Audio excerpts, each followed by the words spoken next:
तो वो विवाह की जो विधि होती है उसके द्वारा संसार में पुरुष और स्त्री पति पत्नी बनते हैं। तो विवाह का क्या अर्थ है? विवाह का क्या अर्थ है?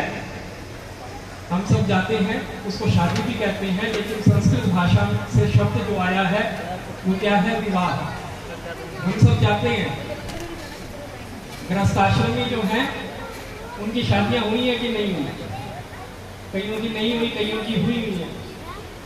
विवाह हुआ कि नहीं हुआ? पत्रिका आती है विवाह की तो उसके ऊपर क्या लिखा होता है? शुभ विवाह। तो वो विवाह का अर्थ है, संस्कृत की वह धातु से बना शब्द है जिसका अर्थ है आगे सरकना, विशेष रूप से आगे बढ़ना।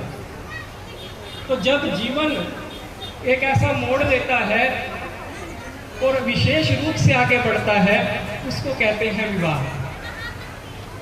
पुरुष और स्त्री की शादी होती है, विवाह होता है, तो उनका जीवन मोड़ लेता है और दोनों आगे की ओर बढ़ते हैं जीवन में। उसी तरह से जीव जब इस दुख रूपी संसार को छोड़ के केवल एक परमेश्वर को अपनाता है, वो भी क्या है? विवाह है। तभी तो परमेश्वर कह रहे हैं कि तुम्हारा नित्य पति कौन है? वो परमेश्वर है। तो ऐसा वो नित्य पति उस विवाह के जरिए हमें प्राप्त होता है और उस विवाह की विधि को गृहस्थाश्रम में विवाह कहा जाता है। लेकिन जब उस परमेश्वर के साथ हम जुड़ जाते हैं तो उस संसार के त्याग के कारण उसे संन्यास कहा जाता है।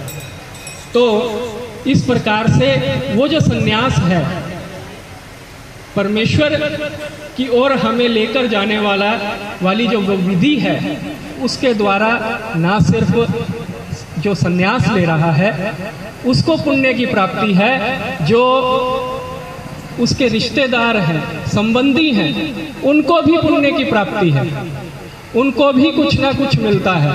भगवान श्री चक्रधर महाराज जी एक दृष्टांत निरूपण करते हैं कि कोई एक किसान है, गरीब है बेचारा, घर में कुछ ज्यादा वो नहीं है। उस किसान के घर में एक महात्मा आते हैं। महात्मा जी आए, वो उनकी सेवा में लग गया।